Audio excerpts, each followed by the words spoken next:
Bagaimana jika kamu dapat menjadi bagian dari masa depan? Ikut menjelajahi Meta Mesta.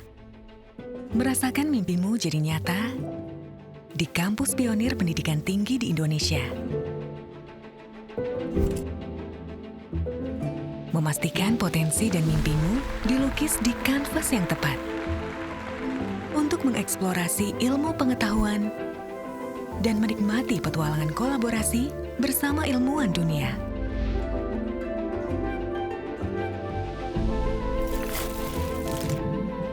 Menjadi tempatmu mendalami disiplin ilmu pilihan dalam komitmen kebangsaan dan keislaman. Untuk berinovasi dan memberikan sumbangsi bagi kemajuan negeri. Perjalanan mimpi menjadi begitu menarik, meskipun kadang turun naik. Namun di tempat yang tepat, mimpi dan cita-citamu dipupuk dan dirawat, menjadi fasad bagi ide-ide besar untuk mendesain masa depan. Setiap orang memulai dari masing-masing titik. Dan di Universitas Islam Indonesia, kamu akan temukan jalan yang terbaik.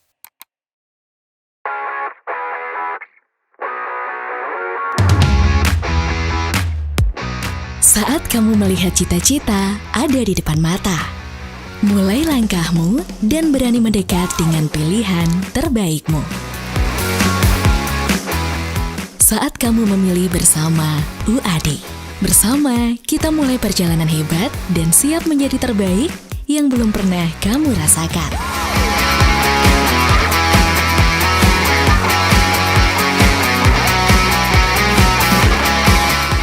Di sini, kita bersama menyusuri petualangan indah di belantara kekayaan ilmu dengan memperluas literasi pengetahuan dan wawasan. Mengenali setiap potensi untuk siap berkompetisi. Saat kita bersama, selalu ada pengalaman menyenangkan. Menyusuri sudut kota, indahnya alam, menikmati keragaman kuliner, seni, dan budaya. Berkolaborasi dengan banyak orang membuat kita yakin dan percaya bahwa kita memiliki kekuatan besar. Membuka langkah menjadi ruang, menciptakan karya tanpa melupakan pondasi utama nilai-nilai al-Islam dan kemuhammadiyahan yang menjadi sumber kehidupan.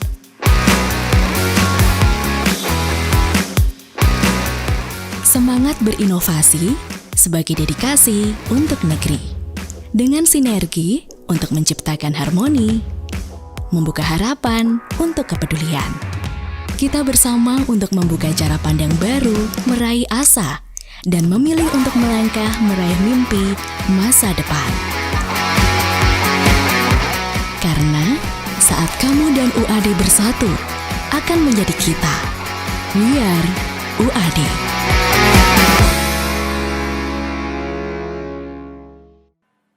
Masih semangat teman-teman semuanya? Oke, pada sore hari ini kita akan melanjutkan agenda kita yaitu di acara Pojok Alumni. Pojok Alumni pada sore hari ini kita akan mendatangkan para narasumber yang sangat spesial karena beliau adalah para ahli-ahli di bidangnya masing-masing.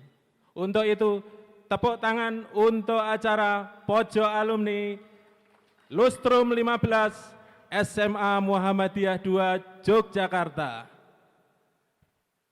Pada kesempatan sore hari ini, di acara Pojok Alumni kita akan dimoderatori oleh beliau yang terhormat Ibu Fitri Nurhayati MPD. Kemudian sebagai narasumber kita adalah beliau yang terhormat Bapak Haji Marianto, Angkatan SMA Muhammadiyah 2 tahun 1981. Kemudian narasumber yang kedua adalah beliau yang terhormat Insinyur Robert Heri MM. Beliau adalah Angkatan SMA Muhammadiyah 2 tahun 1983. Narasumber kita yang ketiga adalah beliau yang terhormat Ibu Rahmawati Husein, MCP PSD. Beliau adalah angkatan SMA Muhammadiyah 2 tahun 1984. Narasumber yang keempat adalah beliau yang terhormat Bapak Wahyu Pristiawan Bintoro. Beliau adalah alumni SMA Muhammadiyah 2 tahun 1994. Dan narasumber yang terakhir adalah Ketua IKAMUHA terpilih 2025-2030. Beliau yang terhormat Bapak Dr. Rahmat Muhajir Nugroho SHMH, angkatan SMA Muhammadiyah, dia lulus di tahun 1995. Untuk mempersingkat waktu, kami persilahkan kepada Ibu Moderator, Ibu Fitri Nurhayati MPD untuk maju ke depan. Baik, terima kasih sekali untuk waktunya Pak Sigit. Mohon izin memperkenalkan diri dan sebelumnya saya ingin menyapa Bapak Ibu sekalian. Selamat sore Bapak Ibu sekalian. Baik, ada satu pantun yang ingin saya sampaikan, mohon cakepnya jangan lupa ya. Menunggu pacar sedang menyelam. Asik. Nunggunya di pinggir dermaga. Ketika ada yang mengucap salam, cakepnya mana? Harap dijawab dengan lantang dan bertenaga. Assalamualaikum warahmatullahi wabarakatuh. Alhamdulillah, selamat sore Bapak Ibu dan seluruh hadirin yang berbahagia. Terima kasih banyak karena sore ini kita sudah bergabung bersama untuk menikmati sore yang ceria ini dan sore yang luar biasa ini. Dalam bincang-bincang yang kali ini sudah hadir para narasumber yang luar biasa. Sebuah kehormatan bagi saya, Fitri Nurhayati, untuk bisa memandu percakapan menarik di antara alumni-alumni inspiratif kita hari ini. Dan hari ini kita tentunya akan menyelami bagaimana perjalanan karir, kemudian pengalaman berharga, dan tentu saja tips serta trik dari para lulusan terbaik SMA Muhammadiyah 2 Yogyakarta yang kini telah sukses menorehkan jejak di berbagai bidangnya. Acara ini bukan hanya sekadar nostalgia, tetapi juga kesempatan emas bagi kita untuk mendapatkan wawasan langsung dari mereka yang telah merasakan dunia nyata pasca kampus serta apa yang akan dilakukan untuk alma mater mereka, SMA Muhammadiyah 2 Yogyakarta. Baik, Bapak Ibu sekalian, tanpa berlama-lama lagi, mari kita sambut para bintang tamu kita hari ini ya. Nanti akan saya panggil satu persatu. Yang pertama berkenan hadir Bapak Haji Marianto, lulusan MUHA angkatan 1981. Mana tepuk tangannya?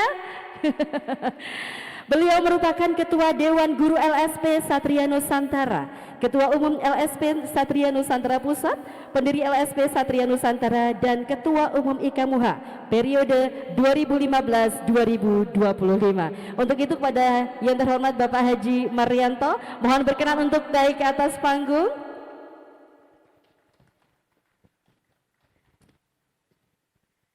Dan selanjutnya akan hadir bersama kita Bapak Insinyur Robert Harry MM, lulusan MUHA angkatan 1983. Mana tepuk tangannya? Beliau bekerja di Bara Multi Group sejak 2021 hingga sekarang, dan beliau merupakan komisaris PT Bukit Multi Investama sejak 2023 hingga sekarang.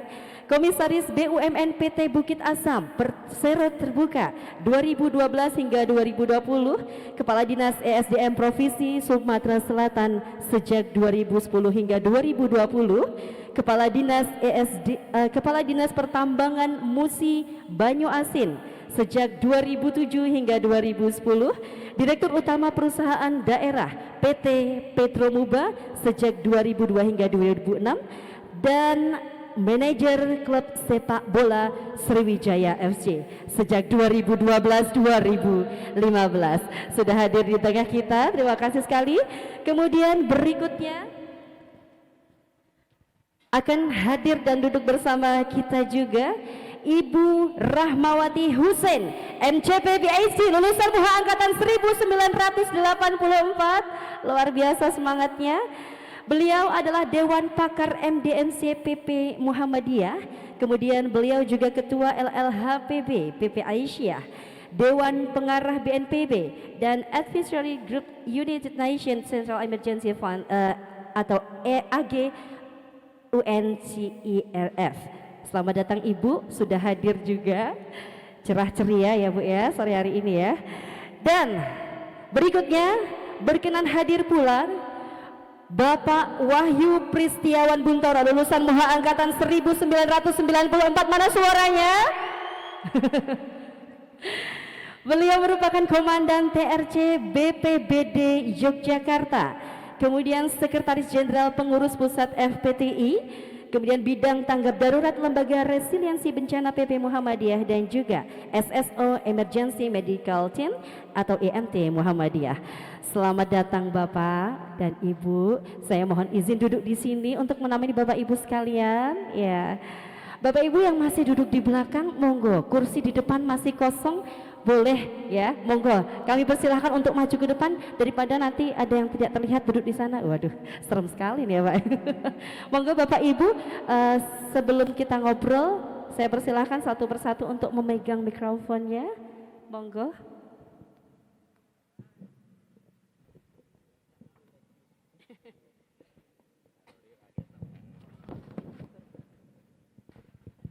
Baik, selamat sore Bapak Ibu sekalian.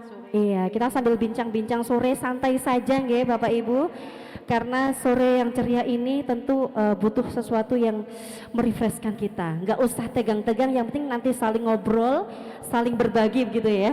Baik, Bapak Ibu, senang sekali kita bisa berkumpul di sini. Tentunya saya ingin nantinya Bapak Ibu juga bisa menyapa teman-teman di sini. Ini semua alumni ya. Iya, ada yang masih aktif sebagai siswa? Supporternya ya. Baik, Bapak Ibu, saya ingin memulai dari satu persatu dulu untuk sedikit perkenalan tentang siapakah Bapak Ibu sekalian. Kemudian mungkin di antara Bapak Ibu di sini belum ada yang kenal ya. Sudah dikenalin ya. Tapi saya ingin ngobrol nih. Sedikit perjalanan nih dari sejak SMA atau mungkin satu cerita unik ketika SMA dari masing-masing narasumber di sini. Yang pertama saya ingin mendengar suara Bapak Haji Marianto. Boleh Bapak? Kita berikan aplaus dulu dong untuk Bapak Haji Marianto. Wah, monggo kami ingin mendengarkan cerita unik yang pernah dialami dulu nih di masa SMA. Karena kangen ini kali ini kita sesuai dengan tagline hari ini ya. Kangenku, yo kangenmu. Tentunya untuk MUHA tercinta. Monggo Pak Marianto, bisa diceritakan? Assalamualaikum warahmatullahi wabarakatuh.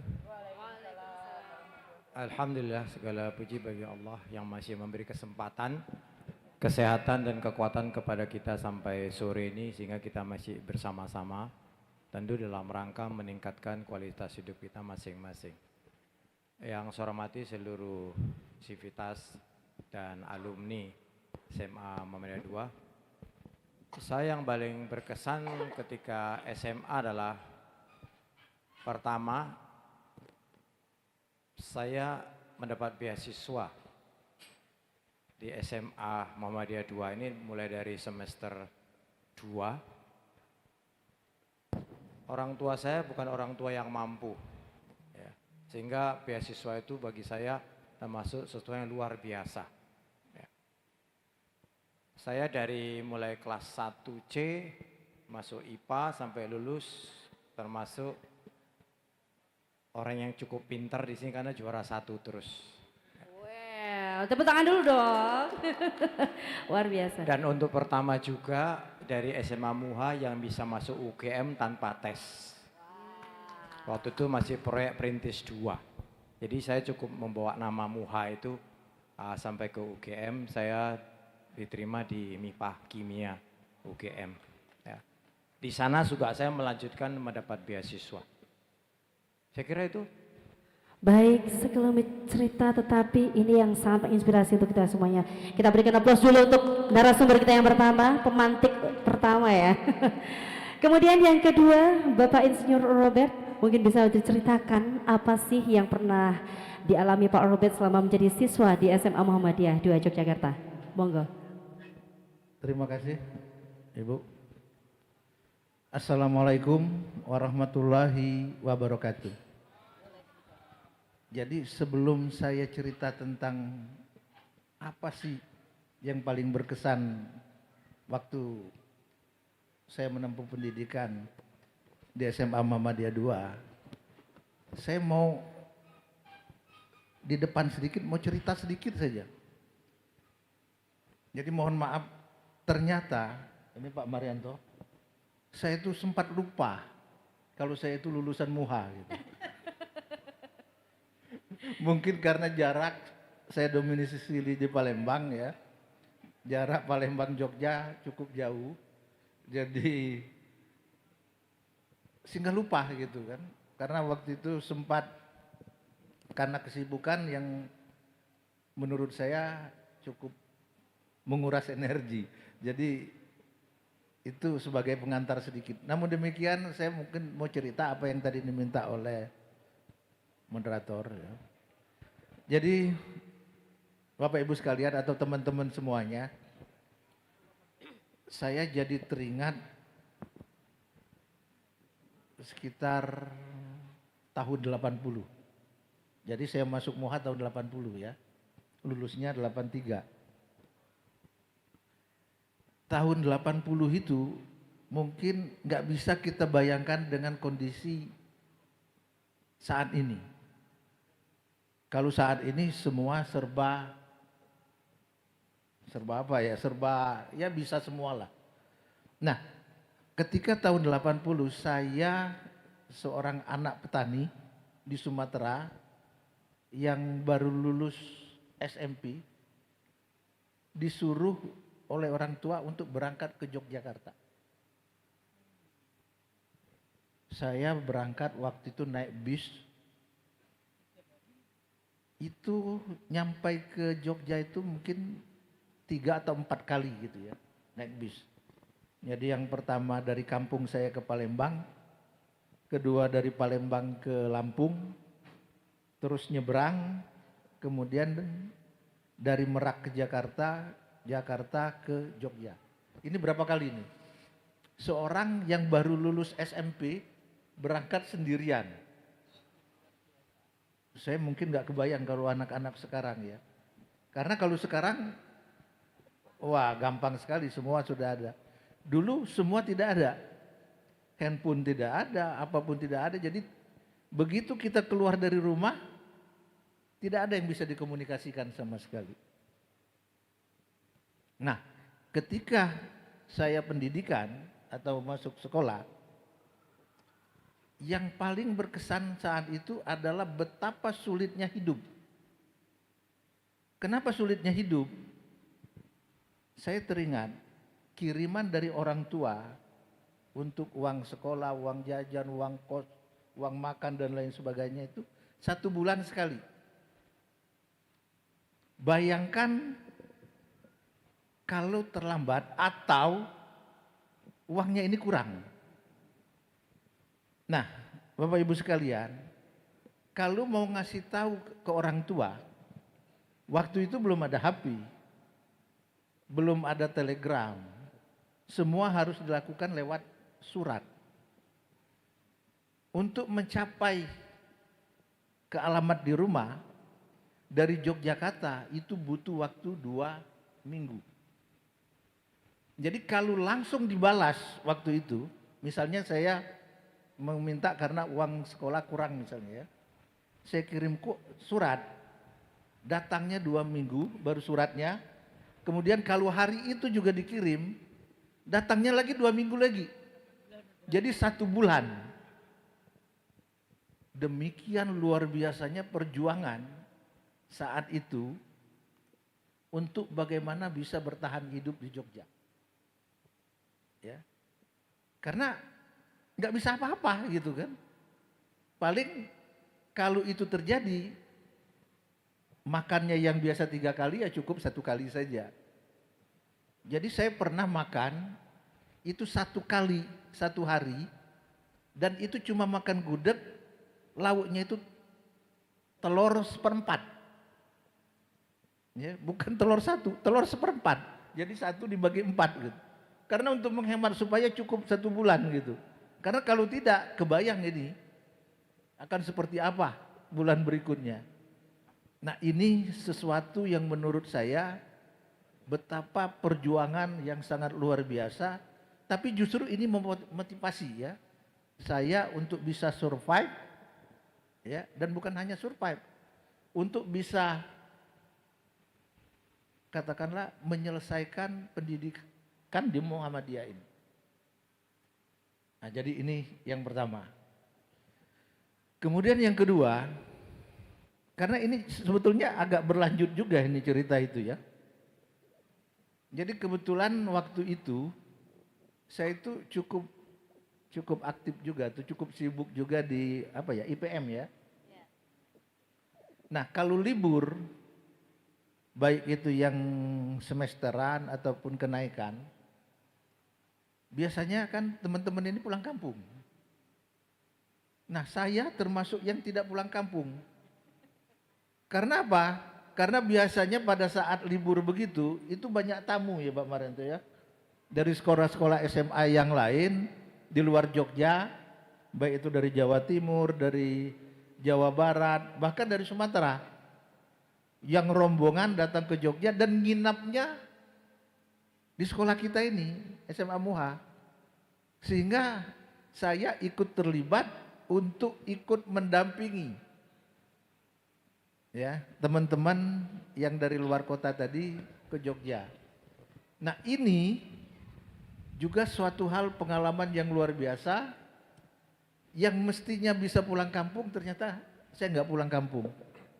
Jadi selama 3 tahun saya sekolah di Muhammadiyah 2, saya pulang kampung itu cuma 1 kali. Ya, lainnya itu saya nggak pulang kampung. Kangen sekali sebetulnya sama keluarga, sama orang tua. Nah, tapi sekali lagi ini semua kenangan indah, dan ternyata apapun juga yang dilakukan ketika itu akan menikmati hasilnya di kemudian hari. Mungkin ini cerita sekelumit ya yang bisa saya sampaikan. Sebetulnya banyak sekali pengalaman-pengalaman di Muha ya yang bisa ya, tapi paling tidak itu aja dulu. Oke, Saya kira demikian Ibu Moderator. Terima kasih. Baik, terima kasih aplaus dulu untuk Bapak Insinyur Robert. Dan sekelumit cerita dulu ya Pak Robert dan Pak Marianto, nanti akan kita sambung kembali dan saling diskusi saja begitu ya. Dan berikutnya dari Bu Ama gitu ya, sapaan akrabnya.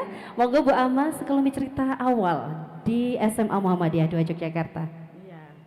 Assalamualaikum warahmatullahi wabarakatuh. Ceritanya itu banyak, saya termasuk agak nakal dulu Pak. Jadi agak nakal, terus ya ikut kegiatan banyak sekali. Jadi yang paling berkesan itu ada 2 mungkin ya. Yang pertama itu kalau mas-mas mbak-mbak itu tahun 80-an, nggak tahu masih diajar Pak Asrori nggak? Pak Asrori kimia. Mungkin sudah nggak ada yang 90-an. Kok Pak Asrori ini ya kok kimia, biologi apa ya? Kimianya Pak Cokro ya. Pak Asrori itu kalau nggak salah biologi apa? Beda zaman lah ya. Tapi itu saya ingat sekali karena beliau itu dan saya sudah minta maaf. Jadi sudah ketemu beliau. Jadi kalau mengajar itu langsung masuk duduk di kursi, kemudian kita lama-lama kan bosen karena disuruh nyalin di papan tulis. Nah, itu kan semua teman-teman nggak suka. Terus saya berinisiatif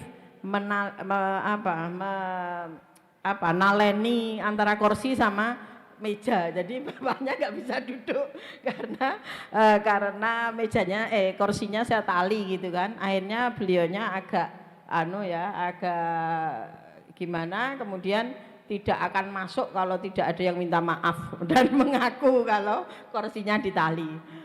Kemudian akhirnya ya saya yang bertanggung jawab karena saya memang yang menari gitu. Akhirnya beliau mau mengajar lagi, tetapi itu juga menjadi merubah cara ngajar. Karena cara ngajar kalau datang terus disuruh menyalin, dinulis di papan tulis, terus kita disuruh menyalin, itu kan kita nggak dapat apa-apa ya, nggak ada interaksi antara guru dan murid. Dan itu kita sampaikan ke BK juga, jadi kita ada perubahan cara ngajar. Itu yang pertama. Yang kedua, kebetulan saya juga juara umum Pak dulu, juara umum 2. Itu kepala sekolahnya masih Pak Liwarsito. Harusnya kan kalau juara umum dapat beasiswa 6 bulan gitu kan. Tapi karena bapak saya juga pimpinan wilayah Muhammadiyah DIY, dianggap tidak butuh beasiswa, jadi beasiswanya diambil lagi di MUHA. Padahal itu kan hak saya ya. Saya udah nggak usah juara saja, wong nggak dapat beasiswa gitu. Akhirnya saya lepaskan. Tetapi itu juga menarik karena dulu memang nilai saya paling tinggi terus itu bahasa Inggris sama matematika. Guru matematika itu selalu ngincim kalau pertama kali masuk itu, ya Rahmawati, ya itu disuruh ngerjain soal. Lama-lama kok saya terus yang kena tuduhan toh, sehingga ketika pelajaran matematika saya mesti ke perpus. Jadi saya bolos terus zamannya pelajaran matematika. Itu sangat berkesan karena buku perpustakaan itu sampai habis saya baca. Tadi ketemu Bu Patmi yang perpustakaan itu, Mbak Rahma Nogososro Sabu Inten. Karena saya ketika bolos matematika itu saya baca Nogososro Sabu Inten itu sampai habis, itu berapa puluh seri gitu ya, sampai buku mengenal listrik gitu ya, mengenal motor Anda, karena saya masih bisa mereteli motor itu ya, membersihkan karburator saya bisa gitu ya. Jadi saya baca semua itu, sana saya nggak mau masuk matematika gitu. Jadi itu paling berkesan, tetapi kok ya tetap juara gitu. Terus akhirnya saya ya kelas 3 sudah ganti gurunya, saya mau masuk lagi gitu. Jadi kelas 2 saya matematika betul-betul belajar sendiri. Itu yang paling berkesan. Dan ikut macam-macam juga. Saya pernah diculik untuk ikut lomba tilawatil Quran juga itu ya. Saya nggak tahu, tiba-tiba karena saya sering diminta kalau pas upacara untuk ngaji toh, terus tiba-tiba diambil oleh Pak Muzamil ya, yang guru Quran itu. Padahal saya nggak belajar, akhirnya ya ya cukup berpartisipasi saja. Jadi itu beberapa kejadian yang membekas dan jadi saya belajar banyak dari situ ya. Mungkin itu aja dulu. Terima kasih Bu Ama, luar biasa. Tepuk tangan dulu. Ternyata ya menjadi siswa yang agak lain pada masanya gitu ya. Sampai naleni kursi tadi ya Bu ya, itu yang paling unik gitu. Baik, terima kasih Bu Ama. Dan selanjutnya Mas atau Pak ini? Pak Wahyu. Mas Pris. Baik, selanjutnya monggo Mas Pris bisa bercerita sedikit di SMA Muhammadiyah 2 Yogyakarta. Bismillahirrahmanirrahim. Assalamualaikum warahmatullahi wabarakatuh. Kalau saya sih cerita yang paling berkesan ya saya dapat istri di MUHA. Yang lainnya kayaknya ya, yang lainnya kayaknya panjang kalau diceritain. Kayak nakalnya. Jadi saya dari dulu suka menolong gitu. Waduh. Sampai bocoran ujian saya sebar-sebarin gitu. Sampai ujiannya saya kimia dapat 9. Nggak jadi juara tapi malah dicurigai. Akhirnya ketahuan. Ya ini saya kenal sama teman-teman ini. Oh ini gengnya? Ya semua inilah. Jadi yang paling berkesan saya cuma dapat istri lah. Yang lainnya nggak baik itu diceritakan. Sementara itu aja dulu, terima kasih. Terima kasih Mas Pris, kita berikan aplaus dulu untuk Mas Pris. Ya, luar biasa, ternyata sekelumit cerita ya. Kalau kita flashback lagi nih Bapak Ibu, mungkin gedungnya apakah sudah sebagus ini? Belum. Bisa diceritakan nggak Pak Marianto, gimana sih sebenarnya saat itu tuh gedungnya seperti apa, posisinya di mana? Kan kita terutama kami nih yang yang baru saja di sini ya, yang mungkin adik-adik di sini banyak juga yang menyaksikan karena nantinya juga akan tayang YouTube, akan tahu sepertinya gambaran untuk Tempo dulu itu seperti apa? Boleh diceritakan Pak Marianto? Yang mengerikan Bu, bukan di gedungnya Bu, di luar gedung Bu.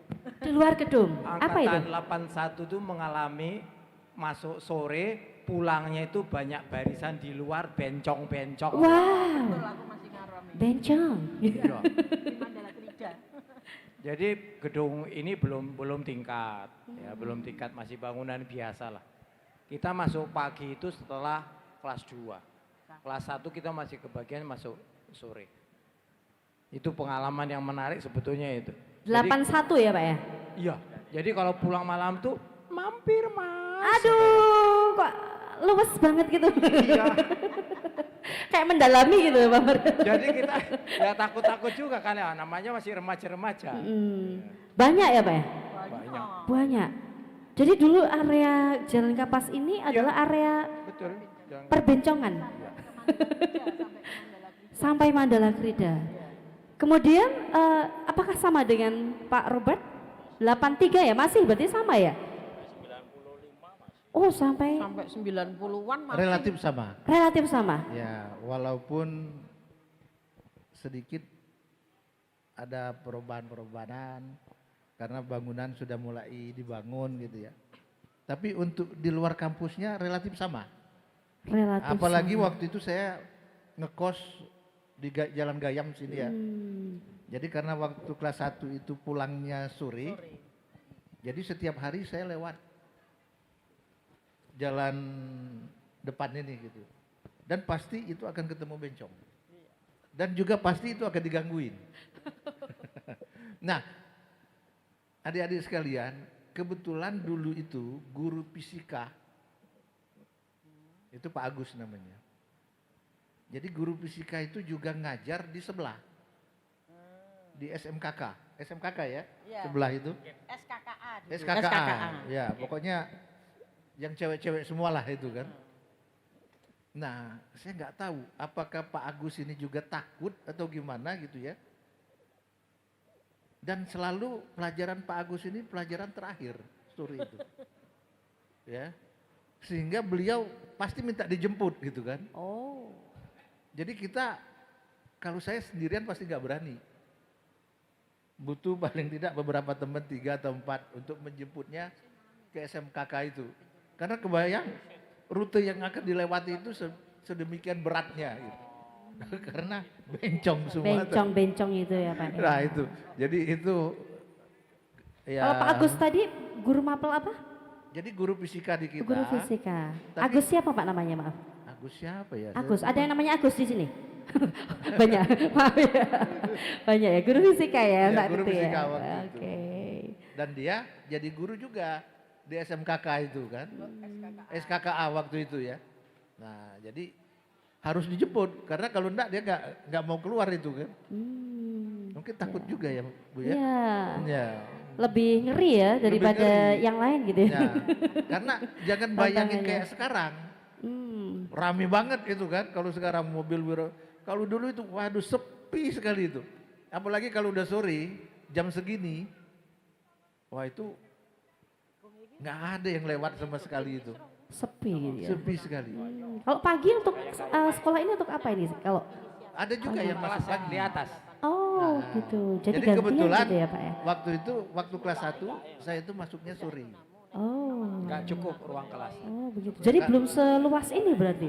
Bukan belum seluas ini. Memang luasnya seperti ini. Tapi gedungnya kan baru masih 1 lantai. Oh. Jadi masih terbatas gitu kan. Kalau sekarang kan udah banyak nih. Misalnya yang sebelah sini aja udah 3 lantai udah berapa banyak gedung. Kalau dulu kan cuma 1 saja ini. Ya. Dan belum sampai ke sini gitu kan. Nah, jadi kebayang bahwa kita butuh perjuangan untuk ke sekolah ini Effortnya udah untuk ke butuh sekolah. perjuangan. Karena Luar sore biasa. itu sepi sekali, ya. Sangat sepi. Itu kadang-kadang pulang itu merinding juga gitu. Siap. Oke, siap. Oke, lanjut lagi Bapak. Masih? Oke. Oke, sedikit sekelumit. Ada yang mau ditambahkan tentang itu? Masih Pengalaman sama, karena perbincangan. kan dulu sampai tahun berapa ya, mungkin 86 6 ya, soalnya kelas 1 itu mesti sore masuknya. Baru kelas 2 itu masuk pagi ya. Jadi sore itu memang selalu menakutkan karena selalu pulang maghrib. Maghrib ketemu, enggak harus laki-laki, yang perempuan aja juga suka digodain ya. Saya kan mesti lewat Mandala Krida. Wah, itu banyak sekali. Itu tetap rada takut gitu ya. Tapi ya karena akhirnya lama-lama biasa ya kita enggak terlalu beda kalau yang digoda dengan laki-laki ya. Tapi pengalaman yang disampaikan Pak Marianto dan Pak Robert tadi memang masih saya alami. Kemudian yang agak menakutkan itu mulai ada Joksin dan Kisruh. Wah, ini mulai ada kelompok-kelompok tertentu ini dan nanti ya. ini diteruskan Mas Pris. Iya, wah ini. Apakah salah satu tokohnya? Wah, ini jangan diulangi ya. Oke, Mas Pris sudah mau mulai menambahkan lagi? Sudah mulai ada bibit-bibit perseteruan antara Muhi-Muha dengan Bokri itu sudah mulai muncul itu ya. Nah, itu Kalau udah senior-senior ini pada takut sama waria, kalau kita kerjasama. Oh, kerjasama. Dulu diajarin sama Mas Najat itu Japrem, jatah preman. Terus kita tukernya, dia ngasih duit, tukernya ini kita nyopotin saklar-saklar lampu penerangan kota ini. Kalau baru dipasang gitu gelapin. Najat itu yang paling banyak dapat. Jadi beda era memang sama beliau-beliau ini. Oke, jadi malah Kalau kita sudah ini, ya. sudah lebih akrab. Membaur. Membaur nih mereka ya. Tapi yang penting nggak jadi mereka juga kan? Enggak gitu. Baik, terima kasih sekali Bapak Ibu.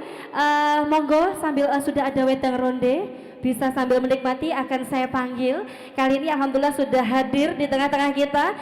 Beri aplaus dulu untuk Bapak Dr. Rahmat Muhajir Nugroho SHMH. Alhamdulillah, monggo kami persilakan untuk naik ke panggung. Sekaligus akan kami kenalkan bahwa beliau ini adalah Ketua Umum terpilih untuk periode 2025-2030. Luar biasa, selamat sore.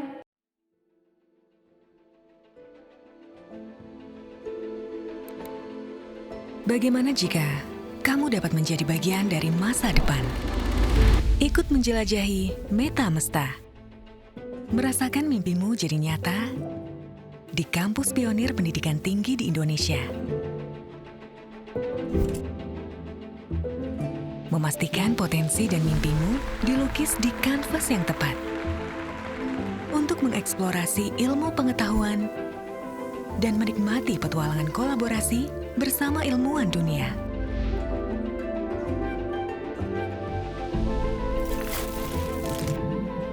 Menjadi tempatmu mendalami disiplin ilmu pilihan dalam komitmen kebangsaan dan keislaman. Untuk berinovasi dan memberikan sumbangsi bagi kemajuan negeri.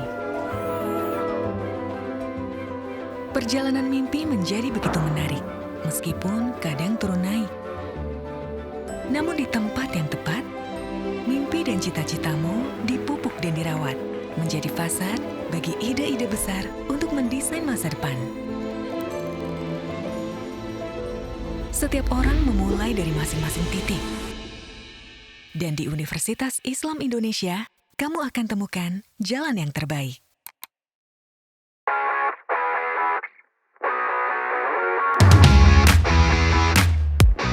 Saat kamu melihat cita-cita ada di depan mata, mulai langkahmu dan berani mendekat dengan pilihan terbaikmu. Saat kamu memilih bersama UAD. Bersama, kita mulai perjalanan hebat dan siap menjadi terbaik yang belum pernah kamu rasakan.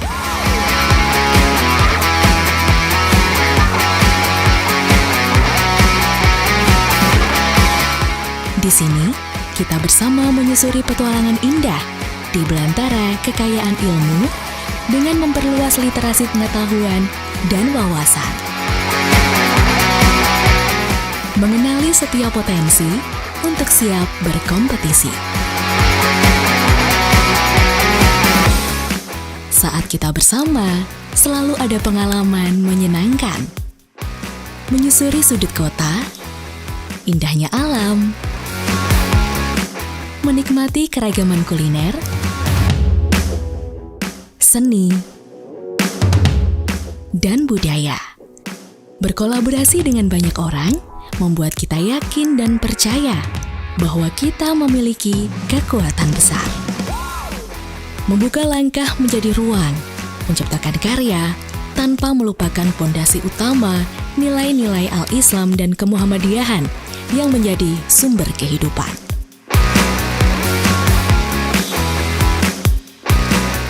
Semangat berinovasi sebagai dedikasi untuk negeri.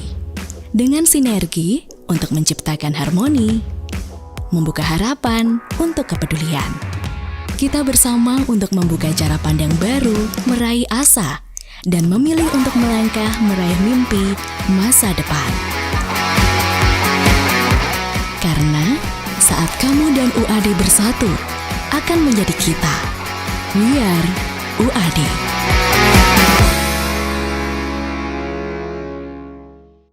Monggo Bapak. Ya, Bapak Ibu sekalian dan juga teman-teman, Bapak Dr. Rahmat Muhajir ini adalah Wakil Ketua Pengurus APHTN HAN DIY, kemudian Wakil Ketua 3 Majelis Hukum dan HAM PP Muhammadiyah, kemudian Presidium Jaringan Demokrasi Indonesia DIY, dan juga saat ini masih menjadi dosen Fakultas Hukum Universitas Ahmad Dahlan Yogyakarta. Selamat sore Pak Muhajir. Sehat Pak? Oh iya, belum saya kasih mikrofon nih Pak ya. Atau mau ngunjuk dulu? Pak Marianto, Pak Robert, monggo sambil diminum. Pak Pris? Oke. Selamat sore Pak Muhajir. Saya mau menyapa Pak Muhajir dulu ini. Ya. Lulusan tahun 1985 ya? Bukan, 95. Oh 95? Ya. Oh berarti di bawahnya Mas Pris ya? Ya, okay. Kelas saya persis tuh. Kakak kelas. Berarti sudah tidak merasakan era perbencongan tadi ya? Masih ikut merasakan. Oh masih ikut ya? Masih. Oh masih? Oke. Masih ada waktu itu. Masih ada. Target ya. Juga saat itu ya? Ya, setiap kali kita pulang malam pasti ketemu. Pasti ketemu. Oh, ya. Oke, kalau tadi narasumber yang lain sudah bercerita nih. Kalau cerita tentang masa-masa SMA saat itu adalah kisah-kisah unik gitu ya, kisah-kisah yang menarik dan unik yang menggelitik. Nah, kami ingin mendengarkan nih dari Pak Muhajir nih, kira-kira apa nih yang pernah dialami Pak Muhajir atau yang pernah dilakukan atau apapun itu tentang SMA Muhammadiyah 2 Yogyakarta dulu. Iya, banyak kenangan yang nggak bisa diceritakan. Waduh, ini berat sekali nih. Maksudnya tidak cukup dengan kata-kata maupun ditulis dengan tangan ya. Tapi sedikit mungkin yang masih saya ingat, dulu tuh terkenal saya sebagai cowok panggilan. Waduh, kok cowok panggilan ini? Maksudnya gimana ini? Karena sedikit-dikit dipanggil guru. Oh. Untuk ikut lomba misalnya. Oh. Dipanggil guru untuk mewakili apa, dipanggil Masya guru Allah. selalu begitu. Jadi kadang jarang ikut pelajaran di kelas. Sering keluar gitu. Saya dulu sama Bu Suryati, mungkin masih inget ya, pernah diikutkan lomba geguritan. Wow. Baca puisi Jawa. Padahal saya bukan orang Jawa. Asli mana Pak Muhajir nih? Jadi bapak ibu saya itu asli Kalimantan Selatan, Wow, Banjarmasin. luar biasa. Cuma karena sudah lama di Jogja, terus kemudian ya belajar bahasa Jawa terus bisa. Tapi saya lahir di Jogja, cuma kemudian setelah lahir SD saya dibawa ke Kalimantan. Terus SMP kembali lagi ke sini, gitu. Nah itu, jadi ikut lomba guritan, ikut lomba baca puisi, pidato, segala macam itu. Jadi sering sekali dipanggil oleh guru untuk mengikuti berbagai kegiatan. Itu yang menarik. Kemudian yang kedua, saya di Muha itu nggak punya pacar. Waduh, cerita ini, lanjut lagi nih, menarik nih kayaknya. Tapi cewek-cewek yang deket banyak. Wah. Tapi nggak ada satupun yang saya pilih karena takut mengecewakan nanti. Bercanda aja ya. Terus apa lagi ya? At least saat itu anak baik-baik gitu ya. Ya insya Allah anak baik-baik. Tapi walaupun begitu saya bergaul dengan semuanya. Iya. Ya, bergaul dengan semuanya, tidak membatasi pergaulan, baik teman-teman yang dianggap anak baik tadi maupun juga dianggap anak kurang baik. Itu saya gauli semuanya. Maksudnya saya bersosialisasi, saya ikut kegiatan, dulu saya ikut kegiatan PMR, jadi sering juga ikut naik gunung, sama teman-teman BHC juga udah pernah. Kemudian dulu saya ketua OSIS, ketua umum OSIS, ketua IPM ya zaman itu IPM ya? zaman itu. Lalu seperti Bu Rahma itu saya sering maju ke depan untuk menerima rapot sebagai juara satu paralel. Waduh, ini para juara-juara ini yang hadir di sini ya. Luar biasa ini. Cuma bedanya saya dapat beasiswa sejak kelas 2 sampai kelas 3 sampai lulus. Ya, kalau Bu Rahma nggak diambil ya biasanya, tapi kalau saya diambil. Dikembalikan, nggak diterima Pak sama orang tuanya. Oh, malah justru nggak jadi dikasih ya Pak ya. Wah, diminta Pak Kepala Sekolah. Bahkan sampai kuliah pun gara-gara nilai NIM saya tinggi waktu itu sampai bisa dipakai untuk beasiswa di kampus. Wow. Dari semester 1 sampai semester selesai. Waktu itu namanya beasiswa PPA ya, peningkatan prestasi akademik. Itu yang positifnya. Okay. Yang negatifnya tentu nggak diceritakan. Nggak usah diceritakan ya. Kalau tadi Bu Ama berani ceritain, oh saya jahil tuh. Wes tak taleni Bu kursine itu. Pokoknya biar caranya gurunya ben ngadeg gitu ya Bu ya. Kalau Pak Muhajir ada nggak nih cerita-cerita kayak gitu tuh, yang jahil-jahil dikit gitu? Atau lurus-lurus aja nih? Apa ya? Kalau ikut tawuran belum pernah, cuma kalau ikut ngelempar batu ke Bobkri pernah. Oh, gitu ya. Berarti tetap ada jahil-jahilnya dikit tuh ya. Pernah. Waktu itu pulang dari pertandingan sepak bola kalau nggak salah, lawan SMA 17. Terus pulangnya itu kita kan kalah ya. Kalah gara-gara kipernya itu dipandemi dari belakang. Kipernya teman saya namanya Iwan Kunteng yang sekarang di Australia. Itu dilempari batu kecil-kecil sama anak SMA 17 sehingga gol terus karena nggak bisa konsen jaga gawang. Terus pelampiasannya kita pulangnya lewat Bosa, jadi nggak lewat SMA 17 tapi lewat Bosa. Dan lempar batu di sana. Ya saya ikut jumroh lah, lempar jumroh. Latihan lempar jumroh ya. Nah, besok minggunya kita kembali diserang di sini. Karena kita masih sekolah minggu waktu itu ya. Liburnya hari Jumat. Nah, jadi kalau Jumat kita ngedrop, kalau hari Minggu siap-siap di drop gitu. Kalau nggak salah seperti itu ya. Gitu nggak ya teman-teman ya? Oh, iya. Sepakat banget ya kayaknya. Bahkan, ya, gitu manut ya. Ini yang ngajari saya itu kakak ini nih. Hadir semuanya ya.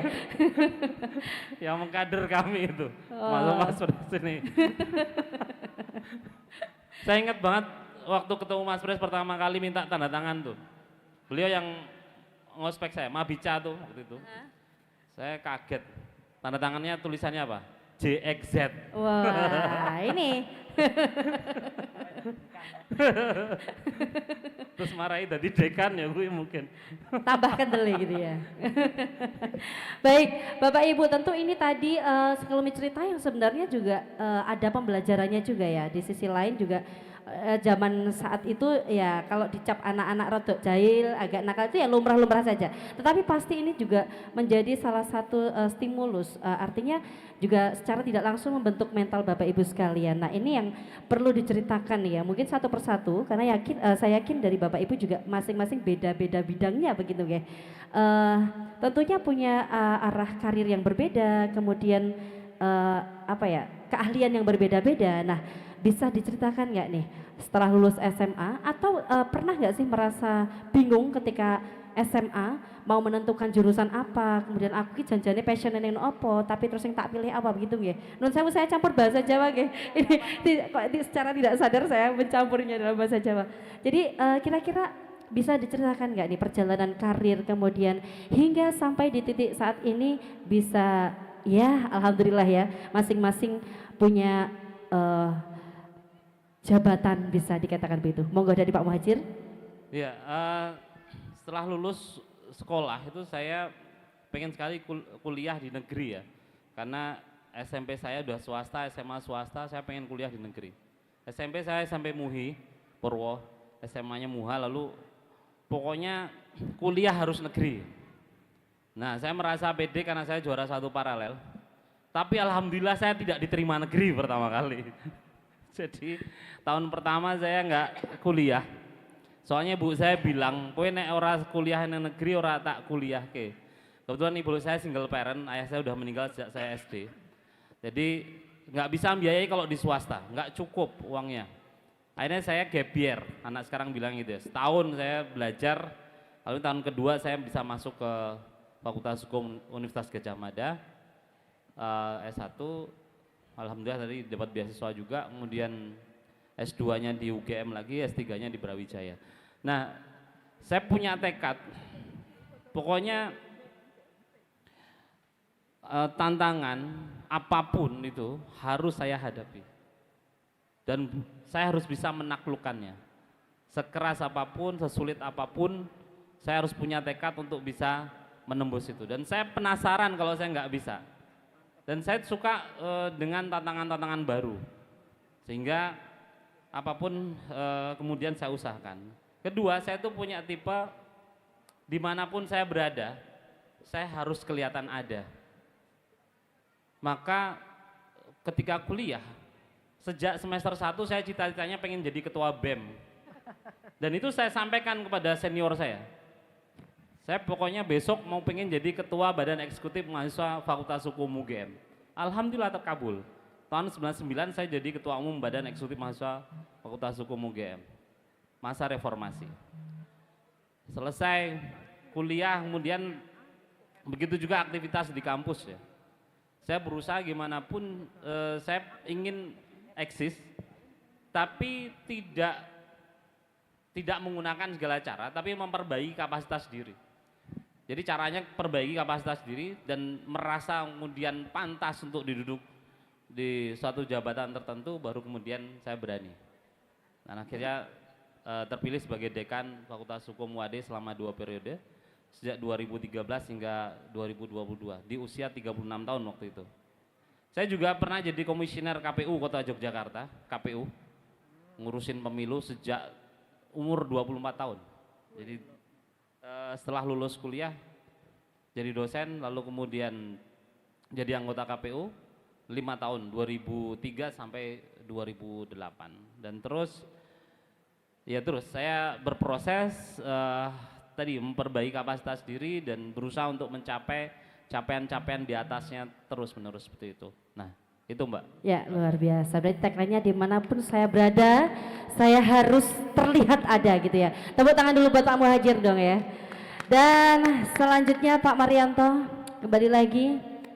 Monggo bisa diceritakan perjalanan karir, kemudian mungkin sekaligus trik apa sih saja, saran praktis apa yang bisa diberikan kepada adik-adik yang masih ada di SMA Muha ini tentunya, karena pengalaman Bapak Ibu di sini tentu akan nantinya tersampaikan kepada adik-adik semuanya. Monggo. Saya sejak SMA itu sebenarnya bercita-cita menjadi seorang dokter. Sehingga sebetulnya saya di SMA sudah banyak belajar, baik itu bela diri, latihan pernapasan, macam-macam semua. Tetapi ketika saya lulus, saya tidak punya kesempatan masuk kedokteran karena tidak ada beasiswa di kedokteran waktu itu. Jadi dengan terpaksa saya masuk yang di kedokteran milih jurusan kimia. Nah, di situ saya memperdalam banyak hal-hal yang berhubungan tubuh manusia, tapi juga yang berhubungan dengan kimia tubuh manusia. Jadi biokimia dan lain sebagainya. Ketika saya lulus, saya sudah tidak kepingin lagi menjadi seorang yang kerja di laboratorium dan lain-lain. Sehingga akhirnya saya melamar jadi dosen, waktu itu masih IKIP, diterima, tetapi saya hanya bertahan 2 tahun menjadi dosen. Karena saya merasa bahwa itu bukan panggilan jiwa saya. Kalau saya hanya menjadi dosen, saya hanya bermanfaat mungkin hanya untuk puluhan orang mahasiswa. Dan orang lain bisa menggantikan saya. Akhirnya saya fokus mengembangkan yang namanya seni pernapasan Satria Nusantara. Waktu itu tentu belum kelihatan apa-apa, sehingga ketika saya mundur dari dosen, Saya sampai dicari-cari teman-teman, mertua saya juga tidak setuju karena dosen pasti kan sudah masa depannya sudah jelas. Apalagi waktu itu saya sudah lulus bahasa Inggris, tinggal sekolah S2 dan S3 ke luar negeri. Nah, tapi satu saya hanya megang satu ajaran Nabi itu sebaik-baiknya manusia ada yang paling bermanfaat untuk orang lain. Akhirnya saya memegang prinsip itu, akhirnya saya konsentrasi mengajar yang namanya manusia latihan napas. Nah, kenapa harus napas? Kita itu banyak yang tidak sadar bahwa napas itu inti kehidupan. Kalau nggak percaya jangan bernapas. 5 menit lewat.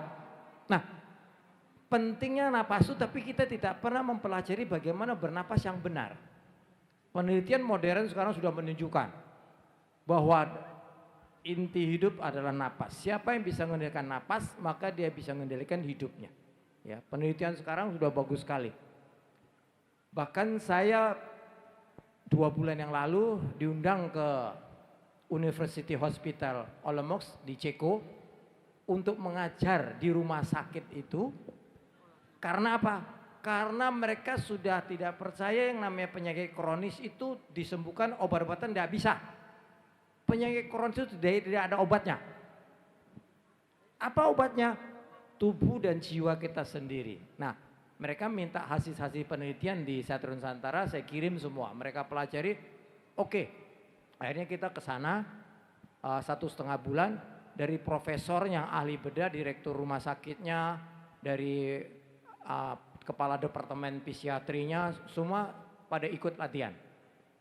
Nah, yang menarik baru latihan 2 minggu itu direkturnya sudah cerita, saya sakit di lutut itu sembuh, saya yang susah tidur sekarang bisa tidur nyenyak. Yang lebih menarik lagi, ahli saraf, spesialis saraf itu sudah migren bertahun-tahun, dengan latihan 2 minggu sembuh dari migrennya. Ya. Jadi bagi mereka sangat menarik sekali. Ternyata obatnya sederhana. Apa itu? Napaslah yang benar dan bergerak yang benar. Napas adalah inti hidup, gerak adalah ciri hidup. Siapa yang masih mau bernapas dengan benar dan bergerak dengan baik, maka dia akan hidup dan tidak perlu takut penyakit. Nah, saya membuktikan kepada dunia juga tidak mudah. Tahun 22 ketika umur saya 60, saya sampai ikut lomba lari 24 jam. Mendapat 186 km. 24 jam. Tidurnya cuma 10 menit. 24 jam. Saya bisa juara 2 semua kategori umur. Ya. Terus tahun yang berikutnya saya ikut lomba di Yunani, namanya Spartathlon. Itu diikuti oleh 500 peserta dari 40 negara. Itu yang bisa finish itu hanya 40%. Termasuk saya bisa finish menempuh jarak 246 km hanya diberi waktu 36 jam. Saya tidak sempat tidur itu, berhenti hanya sholat, makan, nggak sempat tidur. Tahun yang lalu saya ikut lomba 48 jam di Ceko. Nah, karena mereka lihat itulah mereka minta saya mengajar di rumah sakit university itu. 48 jam saya berlari dapat jaraknya kira-kira Jogja Surabaya pakai kaki itu. Ya. Saya bisa juara 1 kelompok umur, lawannya dari Hungaria, dari Jerman, ketinggalan di belakang saya 26 km. Untuk semua kategori umur saya juara 3 umum. Ya. Tahun ini saya mencoba jajal di benua Australia, di Canberra. Juara 1 kelompok umur, yang juara 2 kelompok umur 60-69, ketinggalan di belakang saya 75 km. Yang kelompok semua umur saya masih bisa juara 2 open. Sehingga ketika selesai orang Australia komentarnya, you are very strong for Indonesian. Kenapa dia katakan demikian? Karena 3 hari sebelumnya bola kaki kita dicukur 5-0 sama Australia. Saya waktu udah niat, saya kalahkan orang Australia. Niat saya begitu. Dan alhamdulillah saya bisa juara 2 opennya. Ya. Nah, jadi saya niatnya jadi dokter. Tapi tetap sekarang tugas saya jadi dokter. istilah dokter adalah menyehatkan masyarakat. Ya, tetap itu saya pegang. Nah, setelah SN berjalan, saya udah serahkan setelah 10 tahun saya serahkan, saya mendirikan Depok Sport Center di Yogyakarta. Itu mulai mendidik anak-anak, ada kolam renang, ya, ada bela diri, macam-macam kegiatan olahraga di situ. Ya, itu saya tekuni. Memang kalau awalnya orang melihat bisnis olahraga memang tidak menguntungkan. Saya memang fokusnya bukan itu, tapi saya fokusnya adalah beli lahan, beli tanah, nilainya yang naik. Ketika dulu saya investasi hanya hitungan 10 miliar, sekarang aset saya sudah bisa jadi 150 miliar. Itu bisnis yang tidak sulit sebetulnya. Ya, kalau mengerti cara-cara seperti itu. Saya kira itu bisa saya tambahkan. Luar biasa. Kita berikan opus dulu untuk Pak Marianto dong. Iya, lagi pegang ronde ya. Luar biasa, satu prinsip yang dipegang khairunas anfa'uhum linas, betul ya Pak Marianto. Jadi memilih untuk lebih bermanfaat bagi banyak orang, itu yang jadi prinsip Pak Marianto. Baik, satu pengalaman yang luar biasa. Dan selanjutnya Bapak Robert, monggo bisa disampaikan kembali apa yang dipilih pada saat kelas 3 SMA sehingga apakah nyambung dengan profesi saat ini dan sebagainya. Mungkin bisa diceritakan dan ini akan jadi pengalaman untuk adik-adik semuanya. Monggo Pak Robert. Terima kasih Mbak Fitri. Jadi ketika lulus, saya dulu itu paling hobi baca koran. Saya setiap sore itu baca koran ya, waktu SMA itu. Kompas itu saya setiap sore pasti baca. Jadi saya tahu seperti apa perkembangan Indonesia dan di luar Indonesia. Nah, ketika kelas 3 dan mau menjelang selesai, saya berpikir, untuk dapat uang banyak ini kerja apa gitu. Dari semua yang saya baca waktu itu, ternyata di Indonesia waktu itu ya, sekitar tahun 80-an itu, yang paling besar gajinya apa Mbak Fitri? Kalau kita kerja apa waktu itu? Paling besar gajinya? Apa ya? Jadi waktu itu yang paling besar gajinya kalau kita kerja di perusahaan minyak. Oh, ya. Jadi sehingga saya terobsesi sekali. Artinya saya harus memilih perusahaan yang bisa saya tempuh untuk menjadikan saya bekerja di perusahaan minyak. Alhamdulillah saya kuliah ngambil jurusan tambang. Nah, seperti tadi ya. Kalau tadi kan saya cerita di waktu SMA, kalau libur saya sering mendampingi tamu. Nah, sama waktu kuliah. Jadi setiap libur, baik itu semesteran atau tahunan, saya nggak pulang, saya kerja. Jadi saya kerja paling tidak dapat 2 bulan lumayan lah. Kerja membantu siapapun juga, tapi di sektor pertambangan minyak dan gas. Paling tidak saya dapat poin pengalaman di sana. Syukur-syukur dapat uangnya. Nah, jadi mungkin perjuangan saya ketika itu, ya, saya begitu selesai. Jadi hari ini Mbak ya, saya lulus sidang. Jadi adik-adik semua, saya mungkin termasuk beruntung ini. Beruntungnya apa? Saya belum pernah ngerasain nganggur. Jadi begitu hari ini saya dinyatakan lulus waktu sidang sarjana, besoknya saya mau pamit ke dekan bahwa saya akan meninggalkan kampus. Ternyata waktu itu ketua jurusan bilang, Bet, kamu dicari tuh oleh dekan tuh. Kenapa Pak? Saya bilang, ya nggak tahu. Coba aja temuin, saya temuin. Ketemu, kenapa Pak? Bet, kamu dicari katanya. Dicari oleh perusahaan, ternyata perusahaan minyak gitu ya. Yang mencari seseorang untuk bisa bekerja di sana. Wah, gimana Bet? Kamu bersedia enggak katanya? Tapi tempatnya jauh. Dan tempatnya di laut. Enggak apa-apa saya bilang, karena memang itu cita-cita saya. Akhirnya sore itu juga saya datang ke perusahaan dan besok saya berangkat ke laut di perbatasan antara Manado, Filipina. Tercapai cita-cita saya tadi itu mau bekerja di perusahaan minyak. Itu di rig ya. Jadi adik-adik itu gajinya dolar. Karena perusahaan asing ya. Tapi lama-lama mikir saya itu ya. Kadang-kadang kalau malam di Anjungan itu ya. Setelah kurang lebih 6 bulan. Wah ini bosan juga gitu ya. Kemudian yang kedua, akan jadi apa kalau lama-lama seperti ini ya. Orang semua di darat, senang-senang, kita kok di laut gitu kan.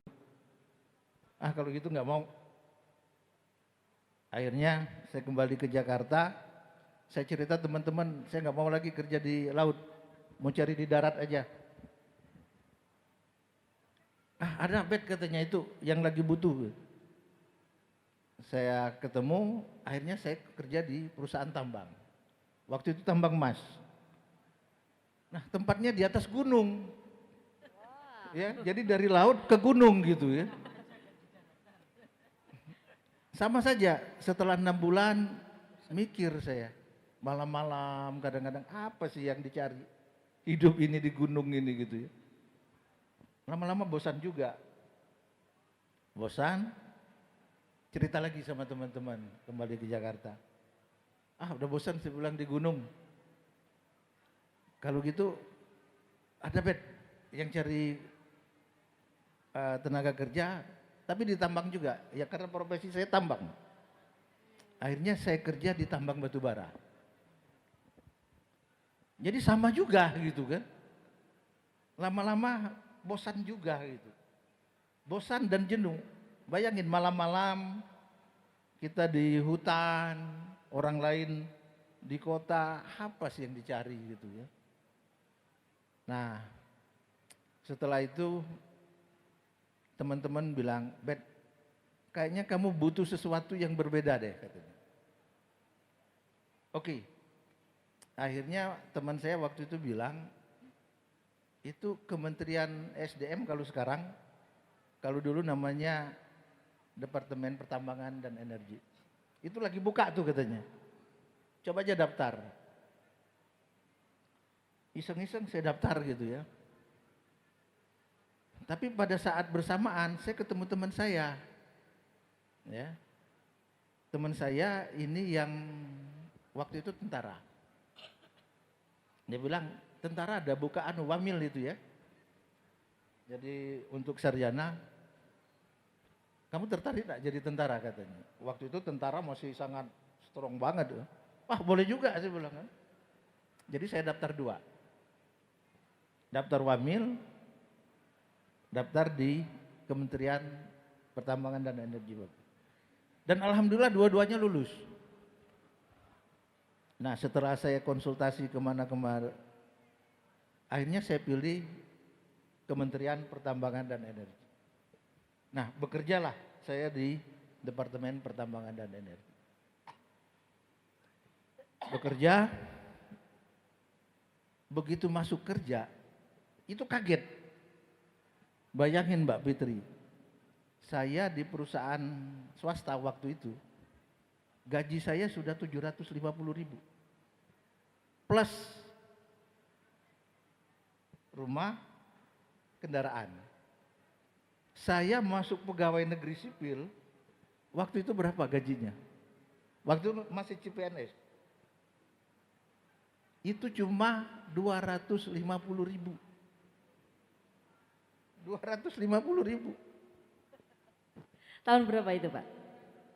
Sekitar tahun ya 89 atau berapa ya gitu ya.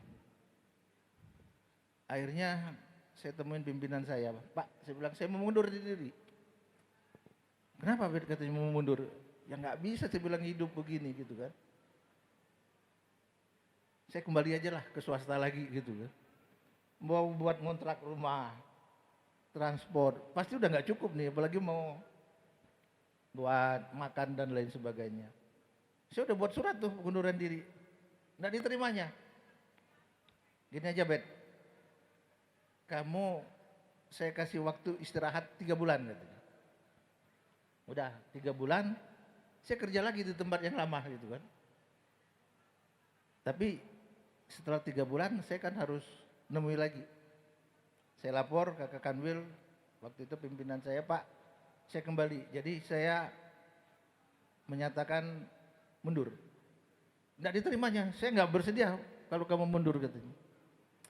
Jadi begini, saya tugaskan kamu ke lapangan. Katanya ke Jambi waktu itu. Jadi saya ditugaskan ke lapangan selama 3 bulan. Nah, SPP di APBN waktu itu ya. Jadi sehari itu 95.000 sehari. 3 bulan, wah hitungannya lumayan juga gitu kan. Akhirnya saya betah terus gitu kan. Nah tapi masih tetap butuh perjuangan. Akhirnya karena waktu itu ada pegawai itu cuma sampai jam 2 ya. Jam 7 masuk, jam 2 pulang. Kalau sekarang jam 4. Artinya banyak waktu. Nah, karena saya butuh uang, karena pegawai negeri yang gajinya sebegitu, saya itu jadi sopir. Ya, jadi adik-adik sekalian. Jadi selain saya sebagai PNS, saya menjadi sopir waktu itu. Sopir salah satu perguruan tinggi. Ya, dan ini menyopiri rektornya waktu itu. Ternyata rektornya gerah gitu ya. Masa katanya saya kok disopiri oleh insinyur gitu ya. Kalau gitu kamu saya tingkatkan katanya. Jadi apa Pak saya bilang? Jadi dosen. Boleh saya bilang kan. Nah jadi saya ngajar. Nah terus selain itu, wah kamu kayaknya prestasinya lumayan. Dikasihlah jabatan lagi kepala BAK waktu itu. Nah jadi saya pagi bekerja di Kementerian SDM, sorenya saya bekerja di perguruan tinggi. Terus begitu. Nah alhamdulillah ternyata semua perjuangan itu tidak sia-sia ya. Saya termasuk mungkin salah satu yang setelah itu beruntung. Beruntungnya begini Bapak Ibu sekalian. Jadi setelah itu saya ditunjuk menjadi Direktur Utama BUMD yang bergerak di bidang minyak dan gas. Ya. Jadi akhirnya saya selain menjadi pegawai, saya menjadi dirut perusahaan minyak dan gas. Oke, berarti sampai saat ini ya Pak ya?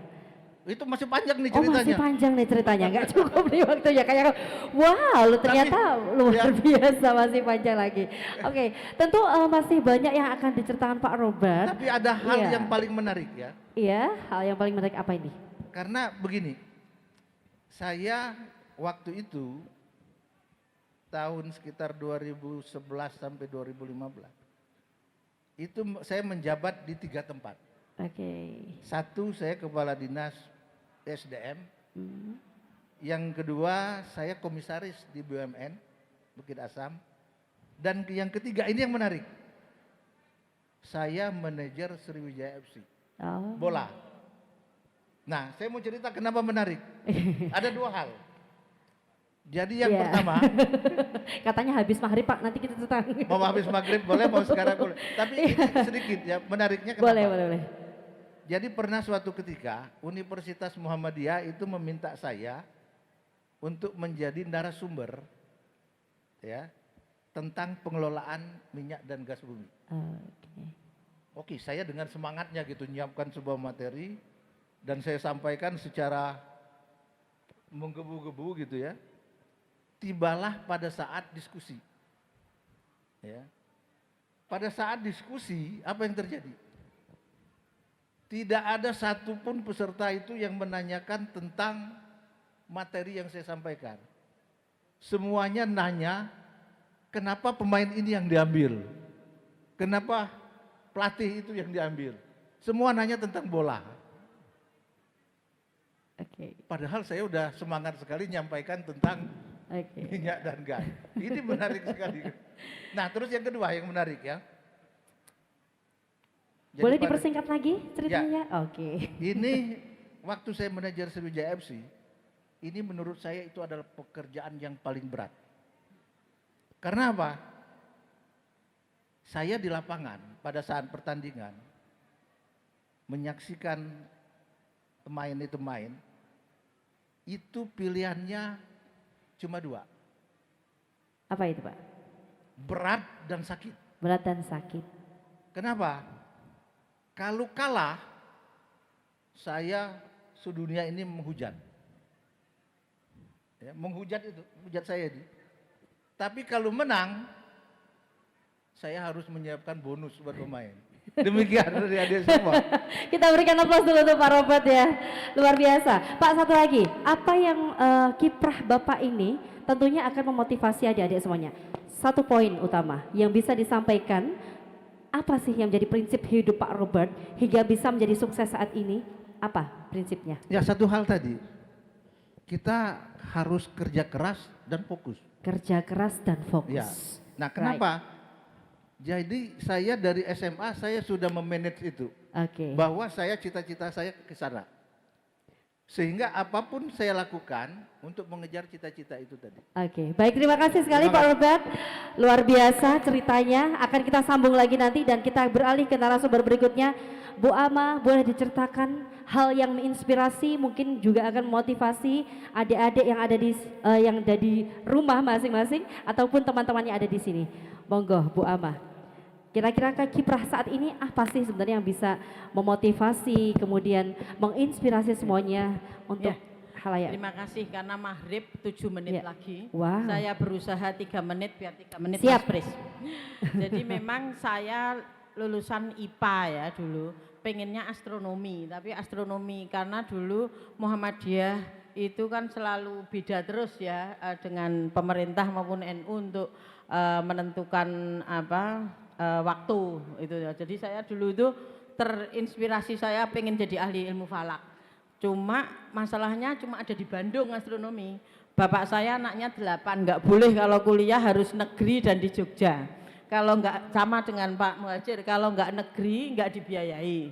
Terus dan Jogja itu yang paling penting biar nggak kos. Akhirnya saya pilihan kedua, saya pengen jadi apa ya? Saya kalau nggak diplomat wartawan, saya daftar sastra Inggris sama HI, keterimanya di sastra Inggris. Tapi ternyata sastra banget gitu ya, pelajarannya novel, drama dan sebagainya.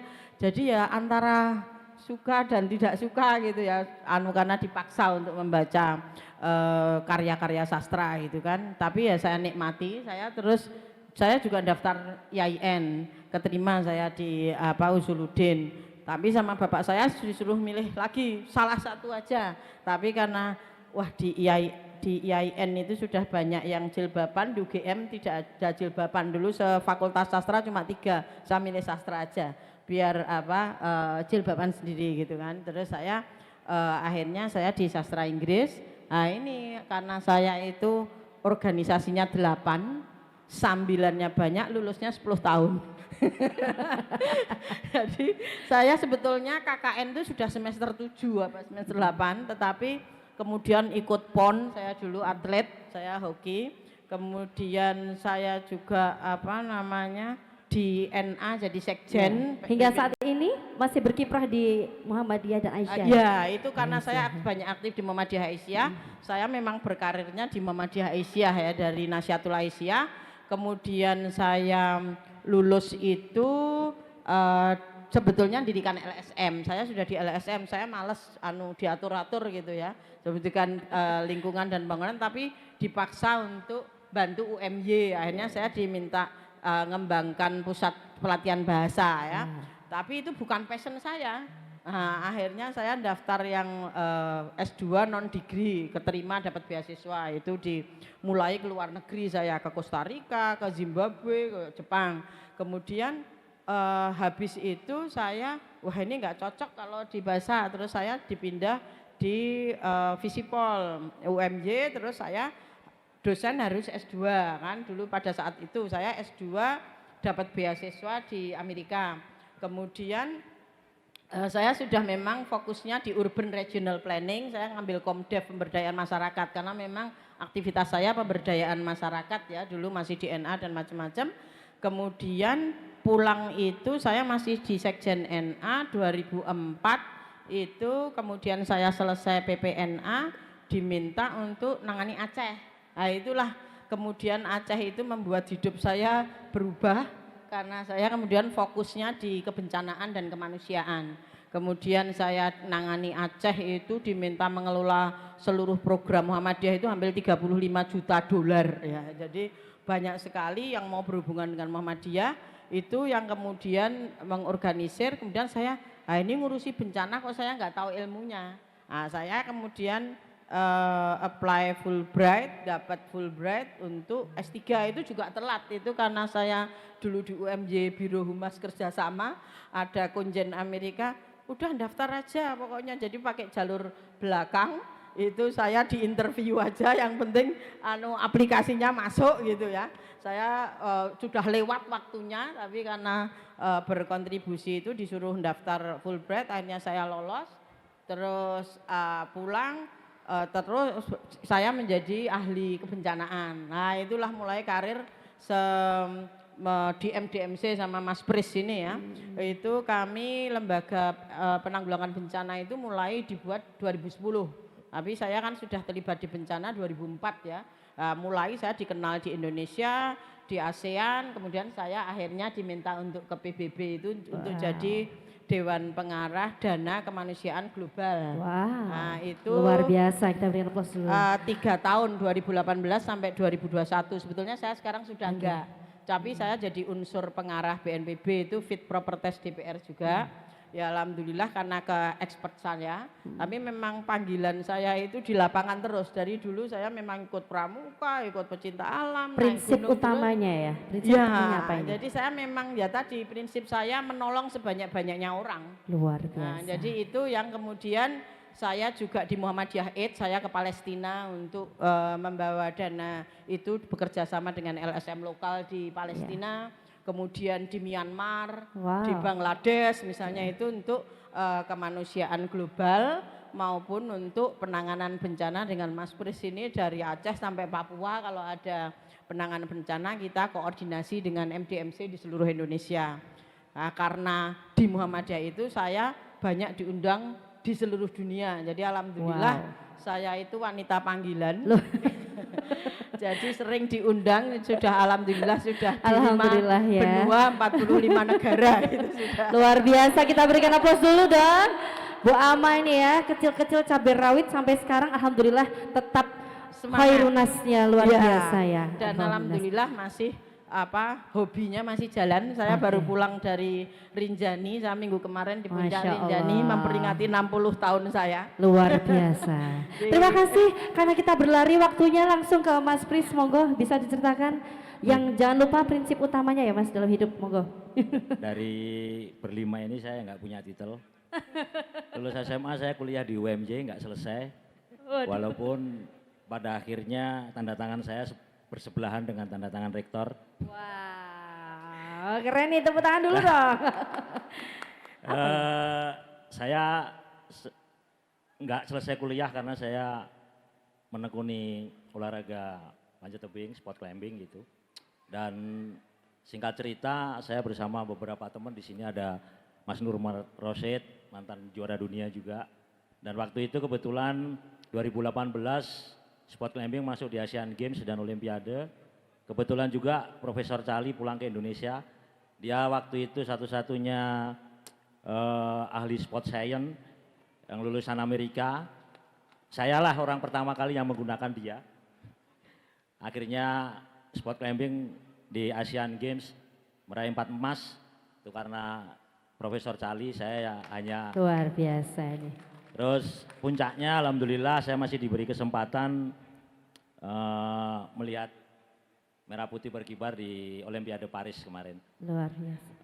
Kalau terkait dengan sehari-hari saya, 2006 saya karena prestasi saya diminta jadi pegawai negeri sipil, saya menolak. Tapi pasca erupsi 2010 berdirilah BPBD DIY, Badan Penanggulangan Bencana Daerah, dan di situ saya nggak bisa menolak. Jadi saya mungkin satu-satunya ASN yang tidak mendaftar, tapi saya diminta. Wow, ini tagline-nya ini. Alhamdulillah. Menjadi Sampai orang yang sekarang. selalu dicari gitu ya. Nah, dan 2010 saya kebetulan saya dengan Mas Indra dan beberapa banyak kawan banyak di luar Muhammadiyah. 2010 kami dipanggil pulang ke Persyarikatan untuk Masya Allah. sama-sama berkhidmat di MDMC, dan alhamdulillah tenaga dan pikiran saya bisa digunakan. Terakhir gempa Turki, terus alhamdulillah saya kesempatan kebetulan saya satu di antara 5 orang yang diminta PP Muhammadiyah untuk membuka jalur kemanusiaan, bantuan Muhammadiyah untuk Palestina. Jadi mulai dari Mesir sampai ke Al-Arais sampai ke Rafah.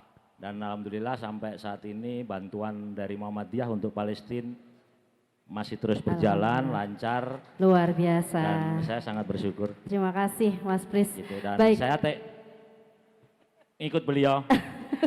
Jadilah orang yang bermanfaat buat sekitar. Terima Masya kasih. Allah, luar biasa. Kita berikan aplaus dulu untuk Mas Pris ya.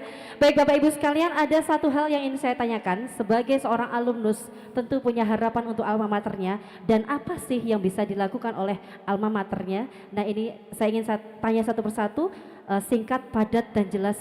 Monggo mulai dari Pak Muhajir. Monggo. Oh dari Pak Pris dulu yang sudah siap pegang mic. Monggo, apa sih harapan untuk SMA Muha Tercinta dan apa yang akan saya lakukan? Monggo. Kita jangan terpaku ke hal-hal yang formal ya. Maksudnya pada prinsipnya kan sudah dalam ajaran Islam sebaik-baiknya umat manusia adalah orang yang bermanfaat. Itulah yang mesti kita tuju.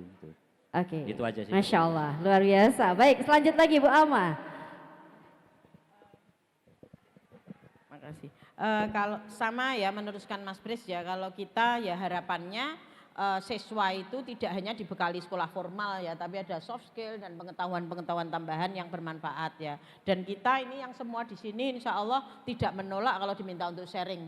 Jadi kapanpun itu insya Allah bisa sharing. Tepuk tangan dulu Bapak Ibu. Ini salah satu wujud kecintaan untuk SMA Muha ya. Silahkan. Baik, terima kasih. Selanjutnya Pak Robert. Ya terima kasih. 2 hal. Yang pertama untuk Muhanya dulu ya. Muha ini sudah besar, tapi gemahnya masih kecil. Ya, udah besar tapi gemahnya masih kecil. Nah silakan diterjemahkan gitu ya. Itu yang pertama. Kemudian untuk adik-adik alumni terutama yang, tapi nggak ada yang baru mau lulus ya. Tapi yang sudah. Insya Allah nanti tetap kami share melalui siaran YouTube kami. Ya, jadi buat teman-teman baik yang sudah bekerja, yang belum ataupun yang baru mau lulus. Saya cuma satu hal saja di sini. Minta kita memang harus kerja keras. Kita tidak bisa mengandalkan siapapun juga, kita harus percaya dengan kemampuan diri kita sendiri. Itu. Baik, terima kasih Pak Robert dan selanjutnya Pak Marianto. Kecerdasan itu pada prinsipnya ada 7. Di sekolah formal itu banyak ditekankan hanya akademiknya saja. Padahal keberhasilan di masyarakat itu tidak dari sudut akademik. Ya. Oleh sebab itu pinter-pinterlah sekolah mengembangkan yang soft skill yang hubungan dengan kecerdasan yang lain. Kalau yang bagus bahasa jangan dipaksa dia matematikanya harus bagus ya. Jadi prinsipnya seperti itu. Baik. Makasih. Padat jelas gitu ya. Baik, langsung ke Ketua Umum IKA Muha. Monggo Pak Muhajir. Ya, saya berharap Muha nantinya akan semakin maju, semakin Amin. berkembang, Amin. semakin mendunia. Dan Amin. Kita sebagai alumni siap untuk bekerja sama sebagai mitra dan bersinergi untuk bersama-sama teman-teman semua, karena potensi alumni MUHA itu sudah sangat luar biasa. Ada di semua lini, ada di semua sektor, sampai ke kementerian, bahkan wakil menteri sekarang kita juga sudah punya. Insya Allah MUHA akan semakin maju bersama dengan alumni. Amin. Di Kamuha. Ya, Terima kasih sekali. Kita berikan aplaus yang meriah dulu untuk kelima narasumber kita. Terima kasih sekali. Tidak terasa waktu begitu cepat. Kalau diteruskan seperti tidak mau selesai gitu ya, karena nyambung dan nyambung, namun apalah daya karena waktu kita terbatas dan waktu sudah hampir masuki waktu sholat maghrib. Maka dari itu terima kasih sekali untuk inspirasi dan wawasan hari ini. Mudah-mudahan apa yang diperbincangkan hari ini bisa memotivasi adik-adik yang ada di sekolah ini dan tentunya untuk kita semuanya yang hadir pada sore hari ini. Luar biasa, mudah-mudahan semuanya bermanfaat bagi kita semuanya. Terima kasih sekali pada seluruh hadirin yang sudah berkenan hadir dan juga berpartisipasi pada acara bincang kali ini. Dan saya selaku moderator kali ini mengucapkan terima kasih sekali lagi untuk seluruh alumni yang telah bekerja keras untuk acara hari ini hingga malam nanti. Mudah-mudahan semuanya diberikan kesehatan dan kebahagiaan selalu. Banyak kekurangan dari saya, mohon maaf. Oke, baik, sebelum saya tutup mohon berkenan Bapak Ibu untuk berdiri karena akan ada sesuatu yang diberikan oleh panitia. Monggo berkenan berdiri terlebih dahulu, maju ke depan Bapak Ibu. Oke. Monggo disilahkan. Monggo. Terima kasih sekali, ada satu kenang-kenangan yang akan diserahkan oleh ketua panitia kali ini. Terima kasih sekali. Iya, Ibu Riwahyuti, terima kasih. Lanjut lagi. Adik-adiknya ini ya Bu ya. Luar biasa.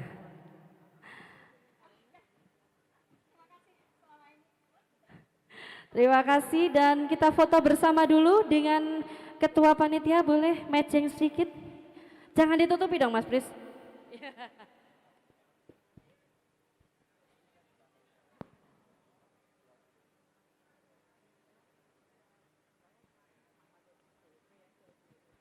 Baik, terima kasih sekali Bapak Ibu sekalian, kita berikan aplaus yang meriah. Dan sekali lagi saya ingin mendengar suara alumnus SMA Muhammadiyah 2 Yogyakarta. Kalau saya bilang MUHA, semuanya bilang kangenku, yo kangenmu, begitu nggih? Kita berikan bersama MUHA. Terima kasih sudah salat maghrib waktunya. Banyak kekurangan dari saya, mohon maaf. Billahi taufiq wal hidayah. Wassalamualaikum warahmatullahi wabarakatuh.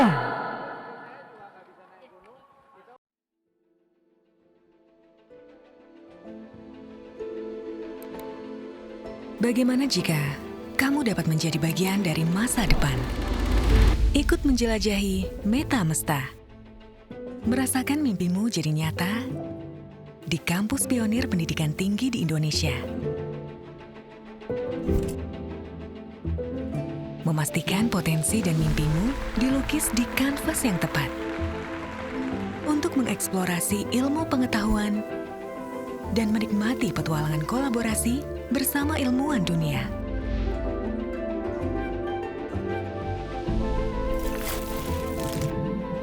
Menjadi tempatmu mendalami disiplin ilmu pilihan dalam komitmen kebangsaan dan keislaman. Untuk berinovasi dan memberikan sumbangsi bagi kemajuan negeri. Perjalanan mimpi menjadi begitu menarik, meskipun kadang turun naik.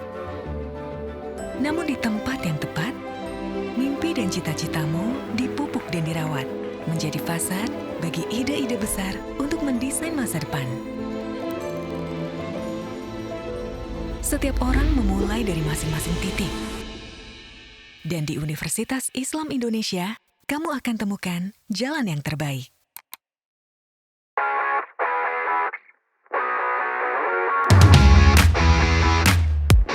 Saat kamu melihat cita-cita ada di depan mata, mulai langkahmu dan berani mendekat dengan pilihan terbaikmu. Saat kamu memilih bersama UAD, Bersama, kita mulai perjalanan hebat dan siap menjadi terbaik yang belum pernah kamu rasakan.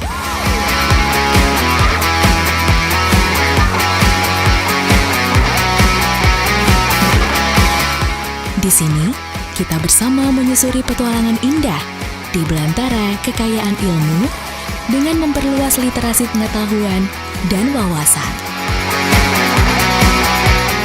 Mengenali setiap potensi untuk siap berkompetisi.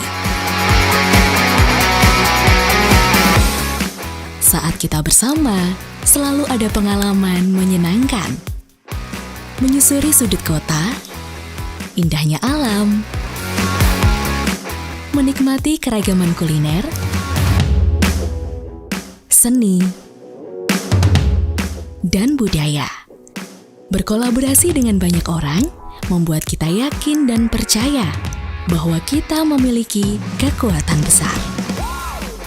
Membuka langkah menjadi ruang, menciptakan karya tanpa melupakan pondasi utama nilai-nilai Al-Islam dan Kemuhammadiyahan yang menjadi sumber kehidupan.